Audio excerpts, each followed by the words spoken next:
तो वृश्चिक लगन वालों या फिर वृश्चिक राशि वालों, आप लोगों के लिए शनि जो है अभी वक्री हो रखे हैं 5th हाउस से। 5th हाउस आपकी इंट्यूशन का होता है, आपके एजुकेशन का होता है, आपके डाइजेशन का होता है। 5th हाउस आपके चिल्ड्रंस को भी डिनोट करता है और आपके लव अफेयर को भी वो कंट्रोल करता है। अब देखिए सैटर्न का जो एस्पेक्ट है 5th हाउस से आपके 7th हाउस में पड़ रहा है, आपके 11th हाउस में पड़ रहा है और आपके 2nd हाउस में पड़ रहा है। अब सैटर्न ने अपने वक्री गोचर के दौरान आपकी जो सोचने की क्षमता है, समझने की क्षमता है, उसको थोड़ा सा स्लो कर दिया था, कुंद बना दिया था उसने आपको। और देखिए उसी के साथ साथ सैटर्न जो है 5th हाउस में अपने वक्री स्टेट में प्रमोशन को भी रोकते हैं। आपकी जो ग्रोथ होनी है उस पर थोड़ा सा ब्रेक सा लग जाता है, लेकिन सैटर्न यहां पे आपको हार्डवर्क कराते हैं। देखिए 5th हाउस बहुत ही ऑस्पिशियस हाउस है, ये 9th हाउस से 9th में पड़ता है, यानी कि 9th हाउस का हायर ऑक्टेव है। अब सैटर्न आपके लिए 3rd हाउस लॉर्ड है और 4th हाउस लॉर्ड है, तो 3rd हाउस लॉर्ड का 4th हाउस लॉर्ड का 5th हाउस में वक्री होना और वहां से 11th हाउस में देखना बहुत ही इंपॉर्टेंट है। अब इस पीरियड के दौरान डेफिनेटली आपने कुछ ऐसे कर्म करे हैं जो आपको अब अच्छा रिजल्ट देने वाले हैं। शनि मार्गी होते ही आपको रिवॉर्ड देने वाला है, आपका प्रमोशन हो सकता है, आपको रिकॉग्निशन मिल सकती है। अब तक आपकी जो शिकायत थी कि आपको इग्नोर किया जा रहा है वो दूर हो जाएगी, फिर वो चाहे आपके वर्क स्पेस में हो या फिर सोसाइटी में हो या फिर पर्सनल रिलेशनशिप में। अब आपकी बातों को सुना जाएगा और आपके ऊपर एक स्पॉटलाइट भी पड़ेगी। अब देखिए इसमें यह हो सकता है कि आपको एक प्रमोशन मिल सकता है, क्योंकि जुपिटर का ट्रांजिट आपके लिए काफी सपोर्टिव होने वाला है और ये बहुत ही सडन वे में होगा। अब राहु का गोचर जो कि 23 तारीख को अपने ही नक्षत्र में आ रहे हैं, चौथे घर से ट्रांजिट कर रहा है, तो इसका मतलब अब्रॉड रिलेटेड सिग्निफिकेशंस भी काफी ज्यादा शार्प होने वाली है। और सैटर्न आपके रेजिडेंस, आपकी प्रॉपर्टी को कंट्रोल करता है। अगर आप अब्रॉड जाना चाहते हैं तो वहां पे ये गोचर काफी सपोर्टिव है। और शनि के मार्गी होते ही आपको नए नए आइडियाज आएंगे, नए नए क्रिएटिव आइडिया के साथ साथ आपको वो स्कीम्स के बारे में पता चलेगा, वो योजनाएं पता चलेगी जो आपके लाइफ को आगे बढ़ा सकती है। अब देखिए सैटर्न के मार्गी होते ही 5th हाउस में आपकी सोचने और समझने की क्षमता पहले से बलवान हो जाएगी।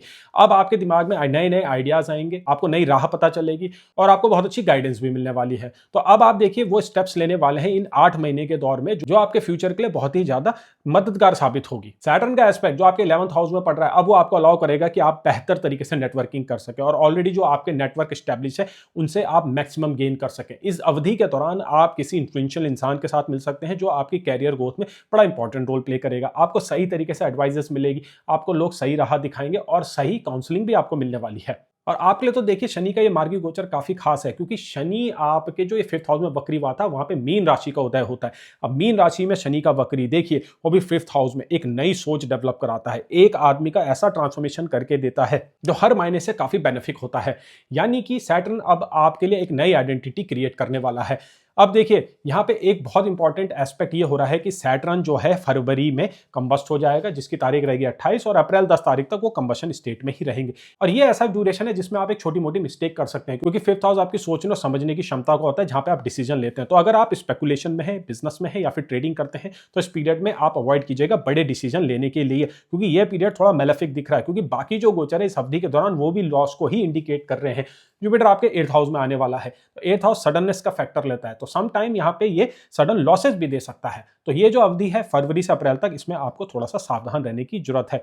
शादी से रिलेटेड जितने भी मैटर अभी आपके अटके हुए हैं वो रिजॉल्व हो जाएंगे। अगर आपके अपने स्पाउस के साथ कोई अनबन चल रही है तो वो भी फिक्स होने लगेगी। सैटर्न का एस्पेक्ट जो 7th हाउस में पड़ रहा था वो काफी हार्श था अब तक, अब देखिए आपको उससे मुक्ति मिलने वाली है। और जो लोग अनमैरिड है उनके लिए भी ये अवधि बहुत ही बढ़िया लग रही है, आपको एक मैरिज पार्टनर मिल सकता है और 2026 के 2nd हाफ में आपकी मैरिज होते हुए दिख रही है। उसके लिए जुपिटर का 9th हाउस में आना जरूरी है, जो कि जून के महीने में होगा। और आपके लव अफेयर में जो ऑब्स्टिकल आप फेस कर रहे थे, आपका अपने पार्टनर के साथ अच्छा संबंध नहीं बन पा रहा था, वो ट्यूनिंग नहीं बन रही थी, बॉन्डिंग नहीं बन रही थी, सैटर्न के मार्गी होते ही वैसा होने लग जाएगा।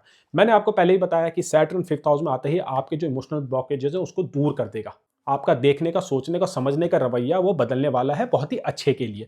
अब देखिए यहाँ पे जो चिल्ड्रन रिलेटेड मैटर जो अब तक आपको बॉदर कर रहे थे उनका भी जो है सॉल्यूशन आपके पास आने वाला है। लेकिन देखिए चिल्ड्रन रिलेटेड मैटर काफी कार्मिक होते हैं, तो सॉल्यूशन इतनी ईजिली और आसानी से नहीं आएगा, यहाँ पे एक प्रोसेस क्रिएट होगा। और मार्च अप्रैल के महीने में जाके अभी जो आप अपने चिल्ड्रन से जो समस्याओं से जो ग्रसित हैं वो रिजॉल्व होने लगेंगी। और जो लोग चाइल्ड बर्थ के लिए ट्राई कर रहे हैं, देखिए उनके लिए तो पॉजिटिव पीरियड है, प्रेगनेंसी जैसा न्यूज, कंसीव जैसा न्यूज आपको मिलने वाला है। फाइनेंशियल मैटर में सैटर्न का ये मार्गी गोचर काफी सपोर्टिव है, अब वो आपकी फाइनेंशियल अंडरस्टैंडिंग को पहले से ज्यादा शार्प कर देगा। अब आपको ये पता चल जाएगा कि कैसे पैसे को सेव किया जाता है और इन्वेस्ट किया जाता है। सैटर्न का एस्पेक्ट आपके 11th और 2nd हाउस में पड़ रहा है, ये दोनों ही हाउस इनकम और सेविंग से रिलेटेड है। 11th हाउस तो देखिए लार्ज गेन दिखाता है और 2nd हाउस आपके जो है ना सैलरी इनकम को दिखाता है, आपकी जो फैमिली की जो फॉर्च्यून है उसको दिखाता है, आपकी जो सेविंग्स है उसको दिखाता है। लॉन्ग टर्म इन्वेस्टमेंट भी 2nd हाउस से देखा जाता है और सैटर्न क्या है, लॉन्ग टर्म इन्वेस्टमेंट का ही कारक है। अब यहाँ पे इस मार्गी अवधि में जो फिफ्थ हाउस है स्पेकुलेशन का होता है और आपके फाइनेंशियल डिसीजन लेने में उसकी बहुत बड़ा योगदान है। अब सैटर्न आपको अलाउ करेगा कि आप ऐसी कुछ स्कीम में इन्वेस्ट करें जो आपका फ्यूचर सिक्योर करे या फिर आपके बच्चों का फ्यूचर सिक्योर करे। तो देखिए फाइनेंसेस के पॉइंट ऑफ व्यू से ये गोचर काफी सपोर्टिव है। तो जो इनहेरिटेंस रिलेटेड मैटर अभी आपके चल रहे हैं या फिर कहीं पे आपका पैसा अटका हुआ है, कहीं पे आपकी सैलरी नहीं बढ़ रही है, तो ये सारे मैटर आपके क्लियर होते हुए दिख रहे हैं। महादशा और अंतरदशा देखिए फाइनल रिजल्ट डिसाइड करेगी। तो इसलिए मैं आपको ये एडवाइस करूंगा कि आप अपने लिए एक हॉरोस्कोप कंसल्टेशन ऑर्डर कर सकते हैं ताकि आप जान सके कि ये गोचर आपको कैसे प्रभावित करने वाले हैं। क्योंकि देखिए 23 नवंबर को राहु का गोचर होना है, फिर 28 को सैटर्न मार्गी होना है, फिर 5 दिसंबर को गुरु का भी गोचर होना है। तो बैक टू बैक गोचर होने वाले हैं और बड़ा ही इंपॉर्टेंट फेज है ये जो ये हम अभी देखने वाले हैं नवंबर और दिसंबर का। और सबसे इंपॉर्टेंट बात इस अवधि में क्या हो रहा है ना, राहु का एक नया साइकिल शुरू हो रहा है। इसके लिए मैंने सेपरेट वीडियो बनाया है जो आप चेक कर सकते हैं। और देखिए राहु का ये नया साइकिल आपके लिए बहुत ज्यादा इंपॉर्टेंट होने वाला है क्योंकि आपके फोर्थ हाउस से राहु चल रहा है। फोर्थ हाउस आपकी इमोशनल स्टेट का होता है, आपके प्लेस ऑफ रेजिडेंस का होता है, आपकी मदर का होता है, आपकी इनर पीस का होता है। तो उस वीडियो को आप डेफिनेटली चेक कीजिएगा और अगर आपको कोई क्वेश्चंस हैं तो आप उसको कमेंट सेक्शन में लिख सकते हैं। अब देखिए शनि के मार्गी गोचर को और डिस्कस करते हैं हम आपके लिए। अब इस पीरियड में आपके टेस्ट बड जो है वो चेंज होने वाले हैं, आपका जो स्टाइल है ना वो भी चेंज होने वाला है। इन शॉर्ट आप ट्रांसफॉर्म होने वाले हैं इस पीरियड में। हेल्थ रूटीन आपका पहले से बहुत बेहतरीन हो जाएगा। अब आप वो डिसिप्लिन महसूस करेंगे, वो स्ट्रक्चर आपकी लाइफ में आएगा, आपकी ना हैबिट्स बेटर होने वाली है।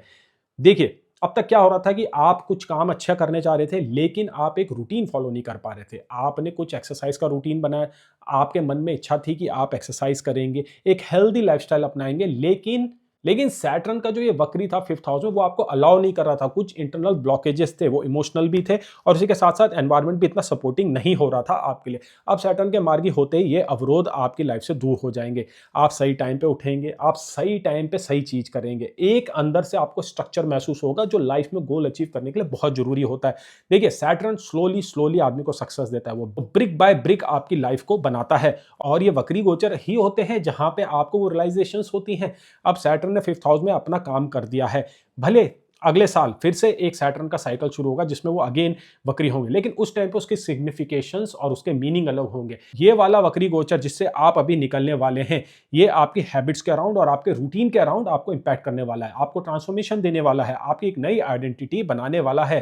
और देखिए आप काफी समय से सैटर्न का ट्रांजिट आपके लिए फेवरेबल नहीं था क्योंकि इससे पहले सैटर्न आपके फोर्थ हाउस में चल रहा था, जस्ट अभी मार्च में ये आपके फिफ्थ हाउस में आया है। तो अब आपको इसके अच्छे फल मिलने वाले हैं, कुछ बहुत अच्छा बिल्डअप हो रहा है आपके लिए, प्रमोशन बिल्डअप हो रहा है। क्योंकि देखिए सैटर्न फिफ्थ हाउस में क्या करता है, प्रमोशन भी देता है और आने वाले समय में जो आप अचीव करने वाले हैं उसके भी बीज इस ड्यूरेशन में सैटर्न डालता है। क्योंकि फिफ्थ हाउस आपकी बड़ी पोजीशन का होता है, वो पद प्राप्ति के लिए भी देखा जाता है। जो बड़ी बड़ी पोजीशंस लोगों को मिलती हैं, चाहे आप पॉलिटिक्स में हो या फिर स्पोर्ट्स में हो या किसी भी फील्ड में हो, वो फिफ्थ हाउस से ही देखी जाती है।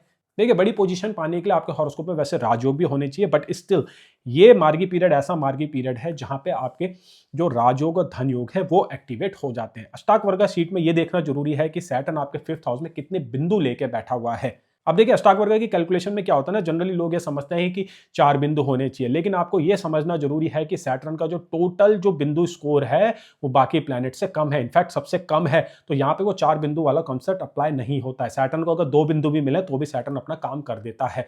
बस सैटर्न के आपके फिफ्थ हाउस में अष्टाक वर्ग में 0 बिंदु नहीं होने चाहिए।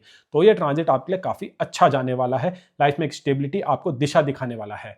तो रेमेडीज में आपको क्या करना है, रेमेडीज में आपको हनुमान जी की पूजा करनी है, आपको हनुमान चालीसा का डेली पाठ करना है। मंगलवार के आप व्रत भी कर सकते हैं क्योंकि देखिए मंगल आपके लिए जो है ना लग्नेश है और ये काफी इंपॉर्टेंट हो जाता है कि आप हनुमान जी की पूजा कीजिए क्योंकि हनुमान जी की पूजा करने से शनि देव भी कंट्रोल में आते हैं और अच्छे फल देते हैं। उसी के साथ साथ आप अपने फिफ्थ हाउस लॉर्ड को भी जो कि जुपिटर है उसको मजबूत कर सकते हैं। उसके लिए आप अपनी फर्स्ट फिंगर में एक ज्योतिष क्वालिटी का पुखराज धारण कर सकते हैं। अगर अब आपके कोई सवाल है, कोई भी क्वेश्चन है तो आप उसे कमेंट सेक्शन में लिख सकते हैं। बहुत ही जल्दी मैं एक नया वीडियो लाने वाला हूं जो कि 5 दिसंबर के ट्रांजिट का होने वाला है जिसमें गुरु आपके 9th हाउस में एंटर करने वाले हैं। तो अगर आप चैनल में अभी नए आए हैं तो चैनल को सब्सक्राइब कीजिए, उस वीडियो को लाइक कीजिए। बहुत जल्दी मिलते हैं नए वीडियो के साथ, तब तक के लिए नमस्कार।